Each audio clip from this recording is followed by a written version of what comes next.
사무엘상 8장 1절에서 22절까지 이 말씀입니다. 사무엘이 늙음에 그의 아들들을 이스라엘 사사로 삼으니 장자의 이름은 요엘이요 차자의 이름은 아비야라. 그들이 부엘사바에서 사사가 되니라. 그의 아들들이 자기 아버지의 행위를 따르지 아니하고 이익을 따라 뇌물을 받고 판결을 굽게 하니라. 이스라엘 모든 장로가 모여 라마에 있는 사무엘에게 나아가서 그에게 이르되 보소서 당신은 늙고 당신의 아들들은 당신의 행위를 따르지 아니하니 모든 나라와 같이 우리에게 왕을 세워 우리를 다스리게 하소서 한지라. 우리에게 왕을 주어 우리를 다스리게 하라 했을 때에 사무엘이 그것을 기뻐하지 아니하여 여호와께 기도하매 여호와께서 사무엘에게 이르시되 백성이 내게 한 말을 다 들으라. 이는 그들이 너를 버림이 아니요 나를 버려 자기들의 왕이 되지 못하게 함이니라. 내가 그들을 애굽에서 인도하여 낸 날부터 오늘까지 그들이 모든 행사로 나를 버리고 다른 신들을 섬김같이 내게도 그리하는도다. 그러므로 그들의 말을 듣되 너는 그들에게 엄히 경고하고 그들을 다스릴 왕의 제도를 가르치라. 사무엘이 왕을 요구하는 백성에게 여호와의 모든 말씀을 말하여 이르되 너희를 다스릴 왕의 제도는 이러하니라. 그가 너희 아들들을 데려다가 그의 병거와 말을 어거하게 하리니 그들이 그 병거 앞에서 달릴 것이며 그가 또 너희의 아들들을 천부장과 오십부장을 삼을 것이며 자기 밭을 갈게 하고 자기 추수를 하게 할 것이며 자기 무기와 병거의 장비도 만들게 할 것이며 그가 또 너희의 딸들을 데려다가 향료 만드는 자와 요리하는 자와 떡 굽는 자로 삼을 것이며 그가 또 너희의 밭과 포도원과 감람원에서 제일 좋은 것을 가져다가 자기의 신하들에게 줄 것이며 그가 또 너희의 곡식과 포도원 소산에 11조를 거두어 자기의 관리와 신하에게 줄 것이며 그가 또 너희의 노비와 가장 아름다운 소년과 나귀들을 끌어다가 자기 일을 시킬 것이며 너희의 양떼의 10분의 1을 거두어 가리니 너희가 그의 종이 될 것이라. 그날에 너희는 너희가 택한 왕으로 말미암아 부르짖되 그날에 여호와께서 너희에게 응답하지 아니하시리라 하니 백성이 사무엘의 말 듣기를 거절하여 이르되 아니로소이다. 우리도 우리의 왕이 있어야 하리니 우리도 다른 나라들 같이 되어 우리의 왕이 우리를 다스리며 우리 앞에 나가서 우리의 싸움을 싸워야 할 것이니이다 하는지라. 사무엘이 백성의 말을 다 듣고 여호와께 아뢰매 여호와께서 사무엘에게 이르시되 그들의 말을 들어 왕을 세우라 하시니 사무엘이 이스라엘 사람들에게 이르되 너희는 각기 성읍으로 돌아가라 하니라. 아멘. 네, 우리가 말씀을 계속해서 보면서 이스라엘의 상태, 또 이스라엘이 어떻게 이렇게 영적인 흐름, 또 어떤 사람을 세우시는가에 대해서 말씀을 통해서 계속해서 보고 있습니다. 또 이스라엘이 미스바에서 모였던 어제 말씀은 미스바에 모여서 하나님께 회개를 했던 그 모습을 우리가 함께 살펴봤고 또 미스바에서 여러분 기도할 때 어떠한 일이 있었느냐 블레셋이 올라왔는데 간절히 기도하고 사무엘이 하나님께 아뢰이자 하나님께서 큰 의뢰를 통해서 그들을 구하시는 사건을 우리가 살펴봤습니다. 그리고 이제 사무엘이 통치를 하는 동안 이 주변 나라들 특별히 블레셋이 이스라엘을 괴롭힐 수가 없었습니다. 그리고 그랬던 이유도 우리가 살펴봤는데 그 이유는 여호와의 손이 하나님의 손이 그들을 지켜주셨기 때문에 함부로 이스라엘을 건드릴 수 없는 그런 나라가 됐던 거죠. 또 말씀 살펴보면서 잘 알아야 될 것이 있습니다. 특별히 이스라엘 백성들이 알아야 될 것이 있는데 그것이 무엇이었어요? 자기의 나라를 지킬 수 있었던 것은 무엇이었느냐? 그들이 가지고 있었던 뭐 막강한 군사력, 어떤 경제력, 그것이 아니라는 거예요. 전능하신 하나님이 그들과 함께 있을 때 또 그들 하나님께 자신들의 죄를 고백하고 하나님의 도우심이 있고 하나님의 말씀에 순종이 있을 때 반드시 우리의 민족을 지켜주신다라고 하는 믿음을 갖고 하나님 앞으로 나아가는 것, 그것이 필요하다라고 하는 사실을 이스라엘 백성들이 철저하게 깨달아야만 했던 겁니다. 오늘 본문에 보면 이제 그 사무엘이 나이가 많이 들었습니다. 그리고 사무엘의 아들이 둘이 있었는데 그 아들 둘도 그 사사의 역할을 제대로 못하고 있는, 아버지의 행위대로 가지 않고 뇌물을 받고 판결을 하고 있는 그런 모습. 여러분 어떻겠어요? 이 사무엘, 그동안은 사무엘이 이스라엘을 잘 영적인 지도자로 이끌어 왔는데 그의 아들들이 사사가 돼서 뇌물을 받고 판결을 잘못하고 있는 여러 상황이 막 불안해져 가는 것들을 사람들이 이렇게 느끼게 되는 겁니다. 그 장로들이요, 사무엘을 찾아왔습니다. 그 요구 상황을 장로들이 사무엘에게 이야기를 합니다. 5절의 말씀 여러분 한번 보시죠. 5절. 그에게 이르되 보소서 당신은 늙고 당신의 아들들은 당신의 행위를 따르지 아니하니 모든 나라와 같이 우리에게 왕을 세워 우리를 다스리게 하소서 하는지라. 이렇게 이야기를 하는 겁니다. 지금 장로들이요, 사무엘이 나이가 많이 들고 아들들이 제대로 정치를 못하게 되자 무엇을 원하는 것이냐면 왕을 이제 원하게 되는 거죠. 그러니까 사무엘의 입장에서는 더 이상 나를 따르지 않는구나, 나를 거부한 뜻으로 이 사무엘이 받아들이게 됩니다. 평생껏 내가 이스라엘과 그의 백성들을 위해서 살아왔는데 나를 버리겠다라고 하는 것으로 이 사무엘이 받아들이게 되는 거죠. 그리고 하나님께서 사무엘에게서 하시는 말씀이 있습니다. 그 말씀이 무엇이냐면 장로들이 왕을 요구하는 것은 너를 버린 것이 아니다. 이렇게 이야기하세요. 하나님께서. 너를 버린 것이 아니라는 거예요. 그리고 오히려 나를 버린 것이다. 그들이 왕을 요구하는 것은 나를 버린 것이다. 이렇게 이야기를 하는 겁니다. 우리가 여러분 이스라엘을 보면서 다른 나라와 분명히 차이가 있는 그들의 정치 방법이 있습니다. 통치 방법이 있어요. 다른 나라와 절대적으로 다른 이스라엘의 정치 방법.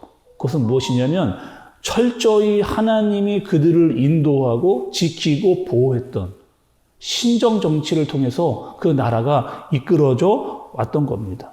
특별히 하나님의 말씀이 주어지고 그 말씀대로 살아가는 하나님의 백성들의 모습을 가진 이스라엘 통치 방법이 있었다라고 이야기를 하는 거죠. 하나님께서 출애굽을 할 때도 모세를 통해서 이스라엘 백성들을 끄집어내십니다. 근데 철저하게 하나님의 말씀이 주어지고 그 말씀에 순종하는 것으로 출애굽이 시작이 되죠. 또 모세 다음의 지도자는 누구였느냐? 여호수아였습니다. 그리고 여호수아 이후에 계속해서 사사들을 통해서 그들이 세워지고 또 그들이 정치적인, 종교적인 역할을 감당하면서 이스라엘이 이렇게 꾸준히 세워올 수 있었던 거죠. 그러니까 비록 이스라엘에 여러 정치와 종교의 지도자들이 있긴 있었지만 중요한 것은 뭐예요? 하나님께서 그들을 통해서 하나님의 나라의 통치가 이루어지고 있다라고 하는 사실을 하나님께서 보여주신 겁니다. 그래서 철저하게 이스라엘 백성들은 하나님을 믿고 하나님을 왕으로 모시는 신정 통치를 가졌던 다른 나라와 다른 정치 방법으로 지금까지 살아왔습니다. 그런데 지금 이스라엘 백성들이 뭘 요구하느냐? 왕을 요구하는 거죠. 눈에 보이는 왕을 요구하고 있는 겁니다. 그리고 이제 이것은 무엇이냐? 이스라엘이 완전히 다른 통치 방법으로 넘어가겠다라고 하는 것을 의미하고 있는, 그리고 한 나라의 운명이 좌우할 수 있는 결정적인 순간 앞에 지금 놓여지게 된 겁니다.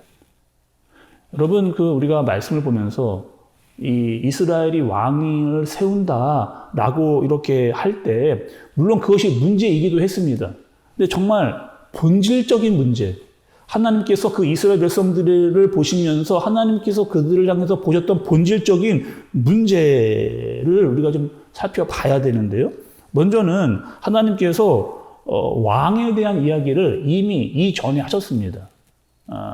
신명기 17장 14절과 15절에 보면 하나님께서 왕의 제도에 대해서 말씀을 해주셨는데 여러분 한번 들어보시죠. 제가 천천히 읽어보겠습니다. 내가 내 하나님 여호와께서 내게 주시는 땅에 이르러 그 땅을 차지하고 거주할 때에 만일 우리도 우리 주변의 모든 민족들 같이 우리 위에 왕을 세워야 하겠다는 생각이 나거든. 반드시 내 하나님 여호와께서 택하신 자를 내 위에 왕으로 세울 것이며 내 위에 왕을 세우려면 내 형제 중에서 한 사람을 할 것이요 내 형제 아닌 타국인을 내 위에 세우지 말 것이며. 이렇게 이미 신명기에서요 하나님께서 이들이 왕을 요구할 것이라고 아셨어요. 그럼 왕이 세워질 것도 이미 하나님께서 다 아셨습니다. 심지어는 왕을 어떻게 세워야 할까지도 하나님께서 이야기를 하신 것을 볼 수가 있어요.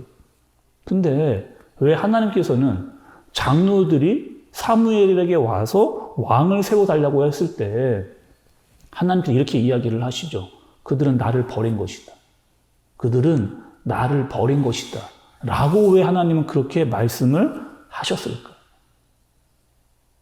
여러분 5절 후반부에 보면 왕을 세워달라고 요구했던 사람들이 이렇게 요구를 하죠. 뭐라고 이야기를 하느냐? 모든 나라와 같이 우리에게 왕을 세워 우리를 다스리게 하소서. 이렇게 해요. 그러니까 이스라엘이 본 게 있는 거예요. 뭘 봤습니까? 다른 나라를 봤습니다. 다른 나라에 왕이 있다는 것을 그들이 알게 된 거예요. 그리고 여러분 19절과 20절의 말씀을 좀 보겠습니다. 백성이 사무엘의 말 듣기를 거절하여 이르되 아니로소이다. 우리도 우리 왕이 있어야 하리니 우리도 다른 나라들 같이 되어 우리의 왕이 우리를 다스리며 우리 앞에 나가서 우리의 싸움을 싸워야 할 것이니이다 하는지다. 여러분 이들의 생각, 지금 이스라엘의 백성의 생각 가운데 어떠한 것이 여러분 있었어요? 하나님이 여기까지 인도해 주시고 우리는 신정 정치로 여기까지 살아왔다라고 하는 사실을 알고 하나님을 더 하나님으로 모셔야 되는데 이들의 자꾸 눈에 들어왔던 것은 무엇이냐? 다른 나라에 세워놓았던 왕, 눈에 보이는 왕, 그 왕이 있으면 우리도 다른 나라와 같이 부유하게 될 것이다라고 하는 세상적인 생각과 눈이 그들의 마음 가운데 들어오게 된 겁니다. 우리가 어려운 이유는, 우리가 제대로 서지 못하는 이유는 세상에 있는 왕이 우리에게 없기 때문에 이렇게 된 것이다 라고 이야기를 하는 거죠. 오늘 말씀을 통해서 여러분 이스라엘 백성들이 우리에게 보여준 아주 중요한 두 가지의 교훈을 우리가 깨달을 수 있어야 됩니다. 첫 번째는 하나님께서 은혜를 주셨어요. 그들에게. 하나님께서 은혜를 주셨습니다. 그런데 이들이 이 은혜를 얼마나 쉽게 잊어버리는 해였습니다. 또 우리가 말씀을 이미 살펴보았던 대로 얼마나 이들이 망각의 존재였는지, 하나님의 말씀을 듣고 말씀대로 살아가는 것이 얼마나 중요한지를 알면서도 그것을 잊어버리는 사람으로 살았던 거죠. 특별히 여러분 지금은요, 사무엘이 있었습니다. 그리고 그 나라에 평화가 찾아왔어요. 안정적인 나라가 진행이 되고 있는 그 상황 가운데서 하나님께서 하나님의 손으로 말미암아 그 나라를 지키고 계신데 그들이 지금 뭘 원하는 거예요? 왕을 원하고 있는 거예요. 나라의 위기 상황도 아니었고 전쟁이 있는 상황도 아니었는데 그들이 눈을 돌려가지고 다른 나라를 보니까 아 우리도 왕이 있어야겠다라고 하는 생각이 들어서 왕을 달라라고 이야기하는 그 모습. 하나님이 지금 은혜를 주시고 있는데도 그것을 은혜라고 받지 못하고 눈을 돌려 세상의 왕을 찾고 있는 그들의 모습을 살펴볼 수가 있는 거죠. 두 번째로는요, 이들의 신앙이 얼마나 빠르게 세속화되어져 가느냐, 이것을 잘 보셔야 되는 거예요. 여러분, 이스라엘이 왜 왕을 원한 겁니까? 왜 왕을 원한 거예요? 세상을 따라가는 것, 세상에 있는 왕이 있어야 우리도 잘 될 것이라고 하는 생각을 가지고 있는 거예요. 세상이 성공한 것처럼 우리도 성공하고 싶은 마음을 그들이 가지고 있었던 겁니다. 이것이 여러분 바로 세속화죠, 세속화. 우리가 말씀을 조금 전에 이야기했던 대로 이스라엘 백성들이 지금까지 살아올 수 있었던 것은 하나님의 전적인 신적 능력이 그곳에 임했기 때문입니다. 그리고 하나님을 가까이 했기 때문에 그들이 여기까지 왔어요. 그리고 정말 중요한 것은 이스라엘 백성들 가운데 하나님의 계시가 계속해서 임했다는 겁니다. 하나님께서 이스라엘 백성들을 통해서 내가 어떠한 하나님인지, 내가 너희를 어떻게 이끌고 가는지를 계속해서 보여주고 오셨는데 이들은 그것보다 사람의 왕, 우리를 통치하는 사람의 왕을 그들이 원한 거죠. 여러분, 우리도 마찬가지입니다. 우리가 하나님의 사람이라고 하는, 또 하나님의 백성이라고 하는 이 정체성을 잊어버리면 우리는 쉽게 세상에 빠질 우려가 많은 사람들이라고 하는 거죠. 세상 사람들의 생각과 세상 사람들의 모임과 세상 사람들의 눈, 세상 사람들의 생각을 따라가기 아주 쉬울 수 있다는 겁니다. 그리고 자칫 교회 또한 세속화에 물들 수 있는 거죠. 세상적인 사고를 가지고 있는 많은 사람들이 마치 세상적인 생각으로 교회를 이끌어 가려고 한다면 교회 또한 쉽게 세속화되어져 가는 겁니다. 교회를 오기는 와요. 근데 똑같이 세상 사람들의 생각과 마음을 가지고 교회에 온다면 교회 또한 세상의 영향을 받을 수밖에 없다는 것. 교회를 다니는 것 이외에 믿는 사람으로서 아무런 차이가 없다면 그것이 바로 세속화되는 겁니다. 여러분, 우리가 오늘 말씀을 통해서 특별히 이스라엘 백성들을 통해서 우리가 깨달아야 할 것이 있어요. 나는 누구인가입니다. 나는 누구인가. 여러분들은 누구세요? 우리의 정체성은 어디에 있습니까? 우리는요, 철저하게 하나님의 백성이에요. 하나님의 통치를 받고 하나님의 말씀에 순종하고 하나님께서 다스리심을 받는 그런 존재입니다. 우리는요, 반드시 왕의 통치를 받아야 돼요. 근데 그 왕은 세상의 왕의 통치가 아닙니다. 전능하신 하나님, 그분만이 우리의 왕이시고 그분이 우리에게 말씀하실 때 그 말씀대로 순종하는 사람들이 바로 하나님의 사람들이고 하나님의 백성이라고 하는 사실을 분명히 아는 저와 여러분들 되어지시기를 바랍니다. 믿음은요, 여러분, 눈에 보이는 것을 믿는 게 믿음이 아니에요. 전능하신 하나님, 그분의 능력과 통치, 그분께서 우리를 다스리고 계시는 그 섭리를 볼 수 있는 것이 바로 믿음이라는 겁니다. 아무리 세상이 근사해 보이고 세상이 잘 나가는 것 같고 세상에 뛰어난 왕이 보인다 할지라도 우리는 그것을 따라가는 사람들이 아니에요. 전능하신 하나님 아버지. 그리고 그분을 벗어나면 우리는 망하게 된다. 우리는 심판을 받게 된다라고 하는 사실을 분명히 알고 살아가는 사람들. 세상의 왕을 따르지 않고 전능하신 하나님을 왕으로 모시고 그분의 말씀에 순종하고 그분의 통치를 받으면서 그분이 주시는 복을 누리며 살아가는 사람이 바로 하나님의 사람이라고 하는 사실을 분명히 오늘 말씀을 통해서 기억하시고 세상에 살되 세상의 방법과 세상의 통치를 받지 않고 전능하신 하나님의 그 왕이신 분의 말씀에 순종하여 그분의 다스림을 받을 수 있는, 그래서 그분이 주시는 복과 은혜와 능력을 경험하는 저와 여러분 되어지시기를 예수님의 이름으로 축복합니다. 기도하겠습니다. 전능하신 하나님 아버지, 이스라엘 백성들은 눈에 보이는 왕을 찾았습니다. 하나님이 정말 많은 것을 보여주시면서도 불구하고 하나님을 보지 않고 주변을 보았습니다. 그리고 그것이 더 좋아 보이는, 그것을 달라라고 하는 이스라엘 백성들을 보았습니다. 혹여나 우리도 자신을 위한 왕을 찾고 있지는 않은지, 또 하나님을 그저 수단과 목적으로만 따르고 있지는 않은지, 혹여나 그러한 모습이 있다면 주님 회개하게 하여 주시고 전능하신 하나님을 나의 왕으로 모시고 살아갈 수 있도록 그분의 말씀을 듣고 그분의 통치를 받으며 살아가는 우리 모두가 되게 하여 주옵소서. 하나님의 백성으로 하나님의 능력이 임하는 귀한 하나님의 사람으로서의 삶을 살게 하여 주옵소서. 예수님의 이름으로 기도드리옵나이다. 아멘.